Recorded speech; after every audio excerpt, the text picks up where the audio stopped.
ఇక ఈరోజు నాగర్ కర్నూలు జిల్లా ప్రధాన వార్తలు చూసినట్టయితే నిన్న జరిగినటువంటి పంచాయతీ తుది విడత ఎన్నికలకు సంబంధించి అచ్చంపేట నియోజకవర్గంలో 7 మండలాలు, కొల్లాపూర్ నియోజకవర్గంలో 3 మండలాలు, కల్వకుర్తి నియోజకవర్గంలో 1 మండలంలో ఎన్నికలు జరగగా అందులో బీఆర్ఎస్ అభ్యర్థులు మంచి విజయాలు సాధించినటువంటి పరిస్థితి కనిపించింది.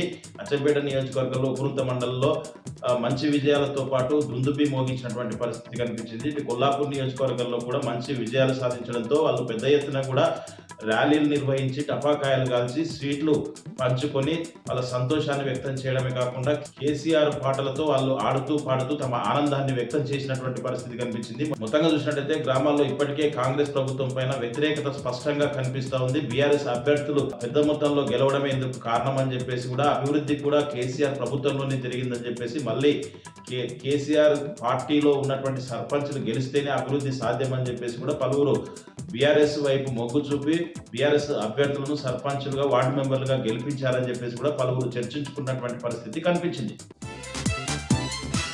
మరొక వార్త చూసినట్టయితే డిండి లిఫ్ట్ ఇరిగేషన్ లో భాగంగా ఎర్రవల్లి గోకారం రిజర్వాయర్ సామర్థ్యం తగ్గించాలని చెప్పేసి ఎన్నికలను సైతం బహిష్కరించి 17 రోజులుగా రిలే దీక్షలు చేస్తున్నటువంటి ఎర్రవల్లి తండా ప్రజలకు ఈరోజు కొత్తగా గెలిచినటువంటి గోకారం సర్పంచ్ పరశురాములతో పాటు మాజీ ఎంపీటీసీ శ్రీనివాసరెడ్డితో పాటు పలువురు వార్డు మెంబర్లు కూడా వాళ్ళకు మద్దతు పలికినటువంటి పరిస్థితి కనిపించింది. రిలే దీక్షల్లో కూడా కూర్చున్నటువంటి పరిస్థితి కనిపించింది. ఎట్టి పరిస్థితుల్లో రిజర్వాయర్ సామర్థ్యం తగ్గించే వరకు కూడా రిలే దీక్షలను వెనక్కి తగ్గేది లేదని చెప్పేసి ఉద్యమాన్ని మరింత ఉధృతం చేస్తామని చెప్పేసి కూడా ఇటు ఎర్రవల్లి తండాకు సంబంధించినటువంటి ప్రజలు ప్రభుత్వాన్ని హెచ్చరించినటువంటి పరిస్థితి కనిపించింది.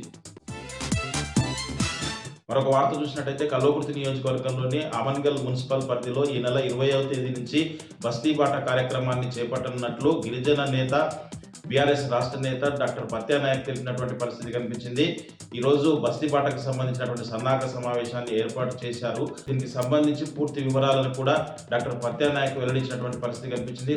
రాజకీయ పరిణామాలు, వార్డులకు నెలకొన్నటువంటి సమస్యలు, పట్టణ అభివృద్ధి కొరకై బస్తీబాట కార్యక్రమాన్ని తీసుకున్నామని చెప్పేసి దాంట్లో పలువురు ఇచ్చేటువంటి సూచనలు పార్టీలకు అతీతంగా తీసుకొని మున్సిపల్ అభివృద్ధికి కృషి చేస్తామని చెప్పేసి కూడా డాక్టర్ పత్యానాయక్ తెలిపినటువంటి పరిస్థితి కనిపించింది. ఈ కార్యక్రమంలో ఎంగలి రఘుతో పాటు పలువురు బీఆర్ఎస్ నాయకులు కూడా పాల్గొన్నటువంటి పరిస్థితి కనిపించింది.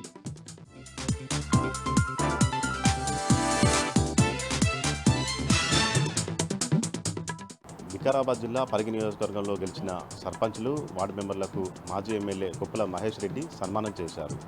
ఈ సందర్భంగా గ్రామంలో నిత్యం ప్రజలకు అందుబాటులో ఉంటూ ప్రజల సమస్యల పరిష్కారం కోసం సర్పంచ్లు, వార్డు మెంబర్లు కృషి చేయాలని దిశానిర్దేశం చేశారు. కాంగ్రెస్ పార్టీ ఎన్ని ప్రలోభాలకు గురి చేసినా, భయభ్రాంతులకు గురి చేసినా ప్రజలు అవేమీ పట్టించుకోకుండా బీఆర్ఎస్ పార్టీ బలపరిచిన అభ్యర్థులకు ఓటేసినందుకు వారికి ధన్యవాదాలు తెలిపారు. అనంతరం నారాయణపూర్ నుంచి పలువురు బీఆర్ఎస్ పార్టీలో చేరారు. వారికి గులాబీ కండువా కప్పి పార్టీలోకి ఆహ్వానించారు.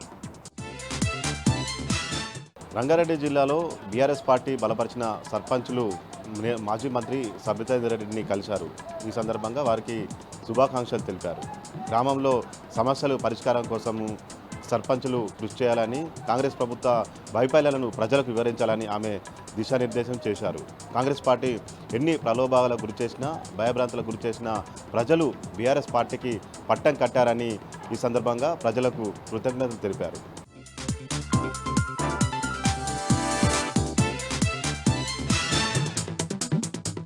కేంద్ర ప్రభుత్వం తీసుకొచ్చిన లేబర్ కోడ్లకు వ్యతిరేకంగా దేశవ్యాప్తంగా ఆందోళనలు కొనసాగుతున్నాయి. లేబర్ కోడ్లకు వ్యతిరేకంగా ఇవాళ హైదరాబాద్ ఇందిరా పార్క్ వేదికగా సిఐటి ఆధ్వర్యంలో మెడికల్ సేల్స్ అండ్ రిప్రజెంటేటివ్స్ ఆధ్వర్యంలో పెద్ద ఎత్తున నిరసన కార్యక్రమం చేపట్టారు. ఈ కార్యక్రమానికి రాష్ట్ర వ్యాప్తంగా ఉన్న మెడికల్ రిప్రజెంటేటివ్స్ పెద్ద ఎత్తున పాల్గొని కేంద్ర ప్రభుత్వానికి వ్యతిరేకంగా నినాదాలు చేశారు. ఏదైతే కేంద్ర ప్రభుత్వం తీసుకొచ్చిన లేబర్ కోడ్ ద్వారా తమకు తీవ్ర అన్యాయం జరుగుతుందని ప్రధానంగా వాళ్ళైతే డిమాండ్ చేశారు. ఏదైతే ప్రధానంగా చూసుకున్నట్లయితే ఎస్సీపీని వెంటనే పునరుద్ధరించాలని వాళ్ళు ప్రధానంగా డిమాండ్ చేస్తున్నారు. మరోవైపు ఈ లేబర్ కోడ్లతో తమకు తీవ్ర అన్యాయం జరుగుతుంది. ఈ లేబర్ కోడ్లను కేంద్ర ప్రభుత్వం వెంటనే ఉపసంహరించుకోవాలని ప్రధానంగా డిమాండ్ చేశారు. లేని పక్షంలో పెద్ద ఎత్తున ఆందోళన చేస్తామని కేంద్రానికి హెచ్చరించారు.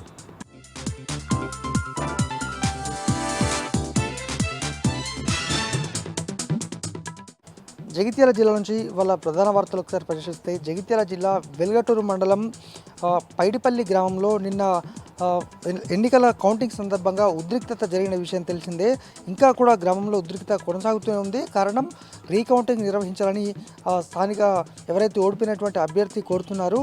అయితే నిన్న పోలీసులు 3 రౌండ్లు గాల్లోకి కాల్పులు జరపడము, అలాగే ఈ క్రమంలో అంటే ఇటు గ్రామస్తులకు పోలీసులకు మధ్య తోపులాటలో డిఎస్పీకి కూడా జగిత్యాల డిఎస్పీ రఘుచందర్ విధిలో ఉండగా ఆయన్ను గాయపరిచారు. అలాగే గ్రామస్తులు కూడా చాలామంది గాయపడ్డారు. అయితే ఇవాళ కూడా ఆందోళన నిర్వహిస్తూ వారంతా కూడా మహిళలను చూడకుండా ఏ విధంగా ఇష్టానుసారం వ్యవహరిస్తారు, ఏ విధంగా కొడతారంటూ ఇవాళ మహిళలు అయితే తిరగబడ్డారు. మొత్తానికైతే ఇంకా గ్రామంలో పికెటింగ్ ఏర్పాటు చేసి భద్రతా ఏర్పాట్లను అయితే అధికారులు పర్యవేక్షిస్తుండగా మరొకసారి ఎన్నికలు నిర్వహించాలనేటువంటిది వాళ్ళ ప్రధానమైనటువంటి డిమాండ్. మరి చూడాలి అధికారులు ఎటువంటి సమాధానం చెప్తారో, దీనికి ఏం చేస్తారో చూడాల్సి ఉంది. ఇక జగిత్యాల మండలం మోతే గ్రామంలో ఇటీవల ఒక యువతి మృతి చెందింది. బెంగళూరులో సాఫ్ట్వేర్గా పనిచేస్తుంది ఆమె. అయితే స్వగ్రామం మోతకు తీసుకొచ్చినటువంటి సందర్భంలో అక్కడ ఈ అంత్యక్రియలు నిర్వహించినటువంటి సందర్భంలో ఆమె మృతదేహం సగమే కాలింది. అయితే దీనికి మంత్రాలే కారణమని ఆరోపిస్తూ వాళ్ళంతా కుటుంబ సభ్యులు మరొకసారి కూడా దహన కార్యక్రమాలు నిర్వహించారు. అనంతరము క్షుద్ర పూజలు నిర్వహించారు, మంత్రాలు చేశారు. ఎవరు మంత్రాలు చేస్తారో వాళ్ళు ఆ మంత్రాలు వాపసు తీసుకోవాలంటూ ఊరిలో చాటింపు చేస్తూ కర్రలతో తిరగడం అయితే కలకలం రేపింది. మొత్తంగా ఇంకా కూడా ఇలాంటి సిచ్యువేషన్లో కూడా ఇంకా మంత్రాలు ఉన్నటువంటి అపనమ్మకాన్ని, మూఢనమ్మకాన్ని కూడా గ్రామస్తులు నమ్మడం అనేక మందిని కూడా విస్మయానికి గురి చేసింది. మరొక వార్త, ఇటు ధర్మపురి నియోజకవర్గ వ్యాప్తంగా నిన్న 3వ విడత ఎన్నికలు జగిత్యాల జిల్లాలో కొనసాగిన విషయం మనకు తెలిసిందే. అయితే ఇందులో సర్పంచ్ అభ్యర్థులుగా గెలిచినటువంటి బీఆర్ఎస్ మద్దతుదారులంతా కూడా ఇవాళ మాజీ మంత్రి సంక్షేమ శాఖ మాజీ మంత్రి కొప్పుల ఈశ్వర్ గారిని కలవడం జరిగింది. వారంతా కూడా బీఆర్ఎస్ పార్టీ తరపున మద్దతుగా గెలిచామని, ప్రతిపక్షంలో ఉండి అంటే తాము మొత్తం కూడా ప్రభుత్వం పైన ఎటువంటి సమస్యలున్నా కూడా తామంతా పోట్లాడతామని కూడా ఈ సందర్భంగా చెప్పడం జరిగింది. నూతనంగా గెలిచినటువంటి బీఆర్ఎస్ మద్దతు సర్పంచ్ అందరినీ కూడా అభినందించి వాళ్ళని సాల్వాతో ఇటు మాజీ మంత్రి కొప్పులేశ్వర్ అయితే సత్కరిస్తూనే ఎక్కడికక్కడ ప్రభుత్వ వైఫల్యాలను ఎండగట్టాలని ఈ సందర్భంగా సర్పంచ్లకు సూచించారు.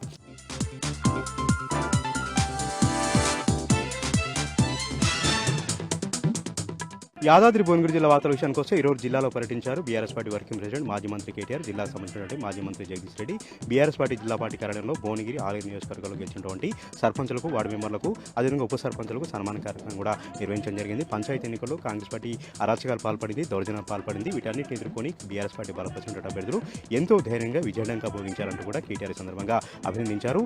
ఇదే స్ఫూర్తితో ఎంపీటీసీ, జెడ్పీటీసీ ఎన్నికల్లో కూడా విజయం సాధించాలని కూడా ఆయన ఆకాంక్షించారు. దీంతో పాటు వచ్చే అసెంబ్లీ ఎన్నికలు కూడా ఇదే ఉత్సాహంతో తెలంగాణ ఉద్యమ చైతన్యంతో పోరాడాలి, కేసీఆర్ గారిని మరొకసారి సీఎం చేయాలంటూ కూడా ఆయన సందర్భంగా పిలుపుకోవడం జరిగింది. కేసీఆర్ గారి నాయకత్వమే తెలంగాణకు శ్రీరామర్ష కాబట్టి, కేసీఆర్ గారి నాయకత్వంలోనే తెలంగాణ అభివృద్ధి జరుగుతుంది కాబట్టి మరొకసారి కూడా గులాబీ పార్టీకి పట్టం కట్టేలాగా ప్రతి ఒక్క పల్లెలో కూడా బీఆర్ఎస్ పార్టీ బలపరిచినటువంటి అభ్యర్థులు, సర్పంచులందరూ కూడా కష్టపడి పనిచేసి మంచి ఫలితాలు సాధించాలంటూ కూడా కేటీఆర్ సందర్భంగా సూచించారు.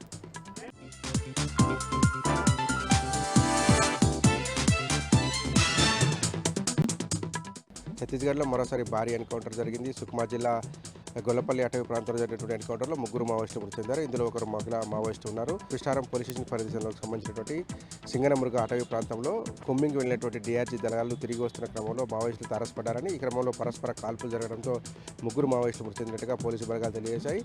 చనిపోయినటువంటి 3 కూడా కృష్ణారం ఏరియా కమిటీకి సంబంధించిన సభ్యులుగా గుర్తించారు. మృతుల్లో మడవి జోగా అలియాస్ మున్నా అలియాస్ జగత్ ఏరియా కమిటీ మెంబర్, దాంతోపాటు సోది బండి కిస్టారం ఏరియా కమిటీ మెంబర్తో పాటు బుబ్జీ ప్లాటూన్ కమిటీ మెంబర్ ఉన్నట్టుగా తెలియజేశారు. 3 కూడా Kistaram Maoist party Kistaram area committee సభ్యులుగా పోలీసులు తెలియజేశారు.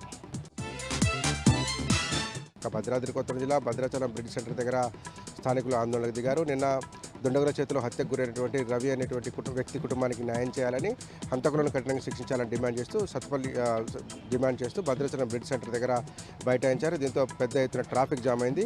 పట్టపగలు భద్రాచలం పట్టణంలో అందరూ చూస్తుండగా బీరు సీసాలతో కొట్టి, మారణాయుధాలతో పొడిచి రవి అనేటువంటి వ్యక్తి నిన్న కొందరు దుండగులు హత్య చేశారు. ఆ మృతుడు పాల్వంచకు చెందినటువంటి వ్యక్తి. ఆ కుటుంబాన్ని ఆదుకోవాలని పట్టపగలే ఇంత దారుణానికి పాల్పడినటువంటి వ్యక్తులు బహిరంగంగా ఉరిదీయాలని డిమాండ్ చేస్తూ రవి కుటుంబ సభ్యులు, బంధువులు, స్నేహితులు అంతా తరలివచ్చి భద్రాచలం బ్రిడ్జ్ సెంటర్ దగ్గర ఆందోళన నిర్వహించారు. ఈ విషయం తెలుసుకున్నటువంటి భద్రాచలం అడిషనల్ ఎస్పీ అక్కడికి చేరుకొని మృతుల కుటుంబానికి అట్లాగే ఆందోళన చేస్తున్నటువంటి అతని కుటుంబ సభ్యులు, బంధువులకు నచ్చజెప్పడానికి ప్రయత్నం చేశారు. చట్టం ముందు దోషులను నిలబెడతామని, కఠినంగా శిక్షిస్తామని హామీ ఇవ్వడంతో ఆందోళన చేస్తున్నటువంటి రవి కుటుంబ సభ్యులు, బంధువులు ఆందోళన విరమించారు.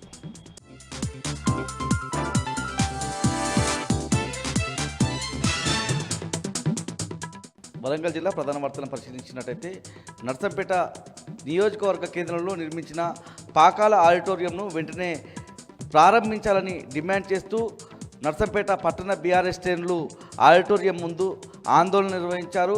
బీఆర్ఎస్ హయాంలో 5 కోట్లతో నిర్మించినటువంటి పాకాల ఆడిటోరియం పూర్తి చేసి వెంటనే ప్రారంభించాలని ఎమ్మెల్యే దొంతి మాధవరెడ్డి ఆ పనుల పట్ల పూర్తిగా నిర్లక్ష్యంగా వహిస్తున్నారని చెప్పి అక్కడ ఉన్నటువంటి బీఆర్ఎస్ శ్రేణులు వ్యాఖ్యానించారు.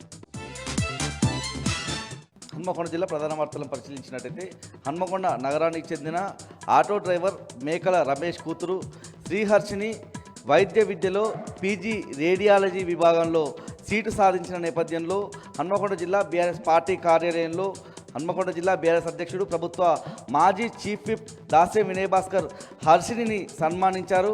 తెలంగాణలో వైద్య విద్యకు బీఆర్ఎస్ హయాంలో కేసీఆర్ పెద్దపీట వేశారని సందర్భంగా దాసే వినయ్ భాస్కర్ గుర్తు చేశారు. జనగామ జిల్లా ప్రధాన వార్తలను పరిశీలించినట్లయితే కొడకండ్ల మండలం నీలిబండ తండాలో గ్రామ పంచాయతీ ఎన్నికల్లో అవకతవకలు జరిగాయని ఎంపీడీఓ కార్యాలయాన్ని బీఆర్ఎస్ శ్రేణులు ముట్టడించాయి. ప్రధానంగా 3వ విడతకు సంబంధించి నీలిబండ తండాలో మొదటగా బీఆర్ఎస్ బలపరిచిన అభ్యర్థిని గెలుపొందారని చెప్పి ప్రకటించి ఆ తర్వాత 5 నిమిషాల పాటు కరెంటు తీసివేసి కాంగ్రెస్ అభ్యర్థితో అక్కడ ఉన్నటువంటి అధికారులు రీకౌంటింగ్ చేయించి 5 ఓట్లతో కాంగ్రెస్ బలపరిచిన అభ్యర్థి గెలిచాడని ప్రకటించారని, దీనిపై పూర్తి స్థాయిలో విచారణ చేయాలని డిమాండ్ చేస్తూ ఎంపీడీఓ కార్యాలయం ముందు బీఆర్ఎస్ శ్రేణులు ఆందోళన నిర్వహించారు.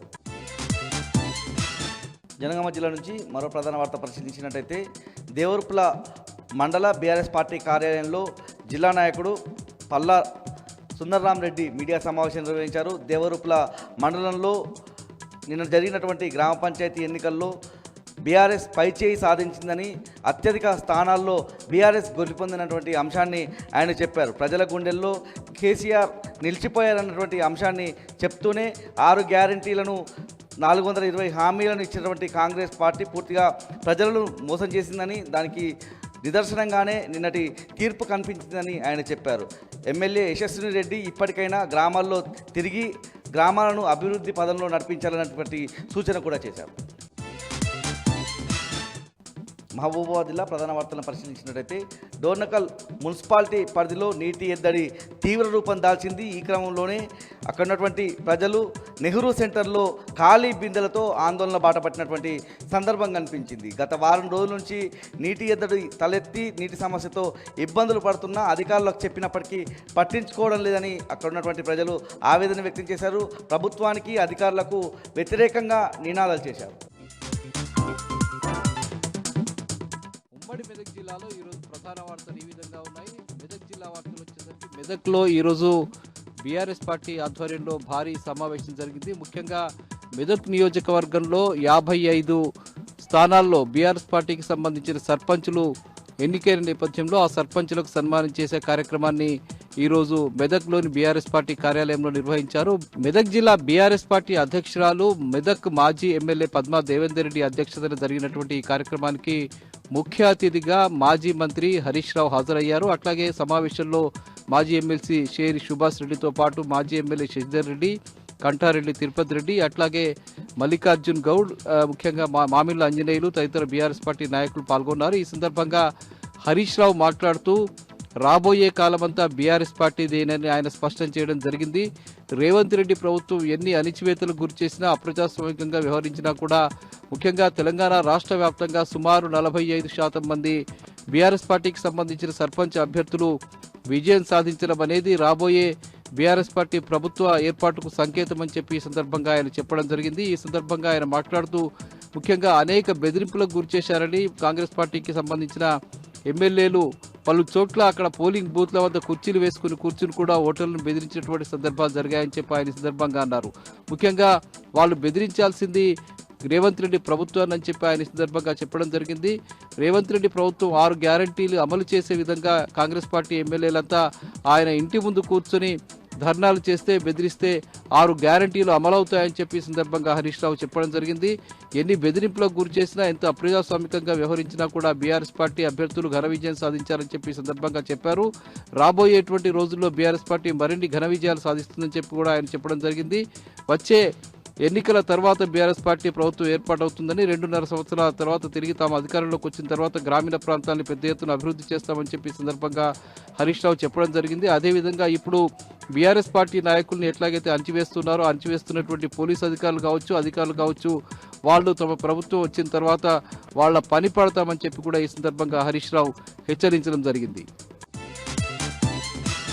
ఇక మెదక్లో ఈరోజు హరీష్ రావు మీడియా సమావేశం ఏర్పాటు చేశారు. ముఖ్యంగా సింగూరు జలాల్ని ఘనపూర్ ఆయకట్టుకు విడుదల చేసే విషయంలో రాష్ట్ర ప్రభుత్వం అట్లాగే ఇరిగేషన్ శాఖ అధికారులు అవలంబిస్తున్నటువంటి తాత్సార వైఖరికి ఫలితంగా ఈరోజు మెదక్ జిల్లాలో రైతులంతా కూడా సాగు చేయడానికి ముందుకు రాలేనటువంటి పరిస్థితి నెలకొని ఉందని చెప్పారు. ముఖ్యంగా సింగూరు జలాల్ని ఇప్పుడు ఖాళీ చేసి దాన్ని మరమ్మతు చేయడం కోసం అధికారులు ప్రయత్నం చేస్తున్న నేపథ్యంలో నీటిని విడుదల చేయడం లేదని ఆయన చెప్పారు. యాసంగి పంటల కోసం ఘనపూర్ ఆయకట్టుకు నీటిని విడుదల చేస్తారా లేదా అన్న విషయం ప్రభుత్వం స్పష్టం చేయాలని చెప్పి ఆయన ఈ సందర్భంగా డిమాండ్ చేశారు.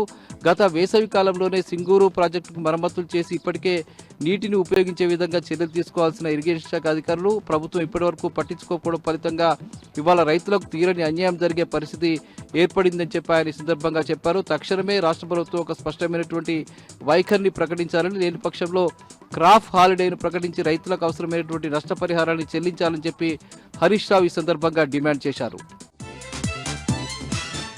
ఇక మెదక్ జిల్లా మనోహరాబాద్ మండలం రంగాయపల్లి వద్ద 3 రోజుల క్రితం జరిగినటువంటి స్టీల్ పరిశ్రమలో జరిగిన ప్రమాదంలో ఒక వ్యక్తి అక్కడికక్కడే మృతి చెందగా కార్మికుడు మృతి చెందిన విషయం తెలిసిందే. తాజాగా మరో కార్మికుడు కూడా ఆసుపత్రిలో చికిత్స పొందుతూ మృతి చెందాడు. అయితే మృతి చెందిన కార్మికులు ఇద్దరికీ కూడా ఒక్కో కుటుంబానికి ₹1 కోటి నష్టపరిహారం చెల్లించాలని చెప్పి ఈరోజు ఆ స్టీల్ పరిశ్రమ ఎదుట సిఐటి ఆధ్వర్యంలో పెద్ద ఎత్తున కార్మిక సంఘాల నాయకులు ఆందోళన నిర్వహించారు. తక్షణమే గాయపడ్డ కార్మిక కుటుంబాలని అట్లాగే చనిపోయిన కార్మిక కుటుంబాలని కూడా ఆదుకోవాలని చెప్పి సిఐటి నాయకులు ఈ సందర్భంగా డిమాండ్ చేశారు. ఇక సంగారెడ్డి జిల్లా వార్తలు వచ్చేసరికి ఈరోజు జహీరాబాద్లో నూతనంగా నియోజకవర్గంలో ఎన్నికైనటువంటి సర్పంచులను స్థానిక ఎమ్మెల్యే మాణిక్యరావు ఘనంగా సన్మానించారు. ముఖ్యంగా జహీరాబాద్ నియోజకవర్గంలో సుమారు 50 మంది 60 మంది వరకు సర్పంచులు నూతనంగా బీఆర్ఎస్ పార్టీకి సంబంధించిన వాళ్ళు ఎన్నికైన నేపథ్యంలో వాళ్ళందరినీ కూడా ఈరోజు జహీరాబాద్లో ఘనంగా వాళ్ళని సన్మానించడం జరిగింది. రాబోయేది బీఆర్ఎస్ పార్టీ ప్రభుత్వమేనని చెప్పి ఆయన సందర్భంగా చెప్పారు. ఎవరెన్ని ఒత్తిళ్లకు గురి చేసినా, ఎవరెన్ని ప్రలోభాలకు గురి చేసినప్పటికీ కూడా బీఆర్ఎస్ పార్టీ నాయకుల్ని పెద్ద ఎత్తున ప్రజలు గెలిపించారని చెప్పి ఆయన సందర్భంగా చెప్పారు. బీఆర్ఎస్ ప్రభుత్వం ఏర్పడిన తర్వాత గ్రామీణ ప్రాంతాల అభివృద్ధికి పెద్ద ఎత్తున కృషి చేస్తామని చెప్పి ఆయన సందర్భంగా చెప్పారు. ఇక సిద్దిపేట జిల్లా వార్తలు వచ్చేసరికి సిద్దిపేటలో ఈరోజు పీడీఎస్యూ ఆధ్వర్యంలో పోస్టర్ ఆవిష్కరణ కార్యక్రమాన్ని నిర్వహించారు. జనవరి 5, 6, 7 తేదీల్లో నిజామాబాద్లో జరగబోయే పీడీఎస్యూ రాష్ట్ర మహాసభలకు సంబంధించిన పోస్టర్ని ఆ పీడీఎస్యూకి సంబంధించిన రాష్ట్ర అధ్యక్షుడు శ్రీకాంత్ ఆవిష్కరించారు. ఈ సందర్భంగా శ్రీకాంత్ మాట్లాడుతూ నిజామాబాద్లో జరిగే రాష్ట్ర మహాసభలకు పెద్ద ఎత్తున విద్యార్థులు తరలి రావాలని చెప్పి ఆయన పిలుపునివ్వడం జరిగింది. ముఖ్యంగా రాష్ట్రంలో విద్యార్థులు ఎదుర్కొంటున్నటువంటి అనేక సమస్యలపై ఈ సందర్భంగా జరిగేటువంటి సభల్లో చర్చించడం జరుగుతుందని, రాష్ట్ర ప్రభుత్వంపై పెద్ద ఎత్తున యుద్ధానికి సిద్ధమవుతామని చెప్పి కూడా ఈ సందర్భంగా ఆయన ప్రకటించారు. ఇవి ప్రధానంగా ఉమ్మడి మెదక్ జిల్లాలో ఉన్న వార్తలు.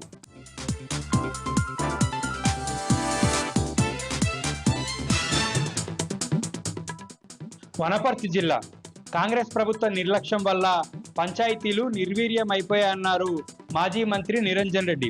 రాష్ట్ర వ్యాప్తంగా పెద్ద సంఖ్యలో బీఆర్ఎస్ పార్టీ సర్పంచులు, వార్డు మెంబర్లు గెలవడం పట్ల మాజీ మంత్రి నిరంజన్ రెడ్డి సంతోషం వ్యక్తం చేశారు. అధికార పార్టీని ఎదిరించి విజయం సాధించిన సర్పంచులు, వార్డు మెంబర్లకు మాజీ మంత్రి హృదయపూర్వక శుభాకాంక్షలు తెలియజేశారు. బీఆర్ఎస్ పార్టీ ఎక్కడుందని విమర్శించిన వారికి ఈ విజయం చెంపపెట్టు లాంటిదని ఘాటుగా విమర్శించారు. రేవంత్ రెడ్డికి ఇదొక గుణపాఠం లాంటిదని, ఇంతటి విజయాన్ని కృషి చేసినటువంటి నాయకులు, కార్యకర్తలకు ధన్యవాదాలు తెలిపారు మాజీ మంత్రి నిరంజన్ రెడ్డి. మహబూబ్ నగర్ జిల్లా కాంగ్రెస్ ప్రభుత్వము 2 ఏళ్లలో గ్రామాలకు చేసిందేమీ లేదన్నారు మాజీ మంత్రి లక్ష్మారెడ్డి. జడ్చెర్ల నియోజకవర్గ పరిధిలో నూతనంగా ఎన్నికైన బీఆర్ఎస్ పార్టీ సర్పంచ్, వార్డు మెంబర్లను ఆయన సన్మానించారు. అధికార పార్టీని ఎదిరించి విజయం సాధించిన వారికి శుభాకాంక్షలు తెలిపారు. బీఆర్ఎస్ ప్రభుత్వ హయాంలో జరిగినటువంటి అభివృద్ధి పనులను కొనసాగించడంలో కాంగ్రెస్ ప్రభుత్వం పూర్తిగా విఫలమైందని మండిపడ్డారు మాజీ మంత్రి. బీఆర్ఎస్ సర్పంచులు ఎవరూ భయపడాల్సినటువంటి అవసరం లేదని, ప్రజాస్వామ్యబద్ధంగా గ్రామాలకు రావాల్సినటువంటి నిధులు వస్తాయని తెలిపారు మాజీ మంత్రి లక్ష్మారెడ్డి. మహబూబ్నగర్ జిల్లా మూసాపేట మండలం వేముల గ్రామంలో యువతి అనుమానాస్పదంగా మృతి చెందింది. రైతు వేదిక వద్ద ప్రవళిక మృతదేహం లభ్యమైంది. గ్రామానికి చెందిన విష్ణు అనే వ్యక్తి అత్యాచారం చేసి హత్య చేసినట్లుగా కుటుంబ సభ్యులు ఆరోపిస్తున్నారు. మృతికి కారణమైన వారిని కఠినంగా శిక్షించాలని బంధువులు, గ్రామస్తులు డిమాండ్ చేస్తున్నారు. ఘటనా స్థలానికి చేరుకున్న పోలీసులు కేసు నమోదు చేసుకుని దర్యాప్తు చేస్తున్నారు. మృతదేహాన్ని పోస్టుమార్టం నిమిత్తం జిల్లా ఆసుపత్రికి తరలించారు.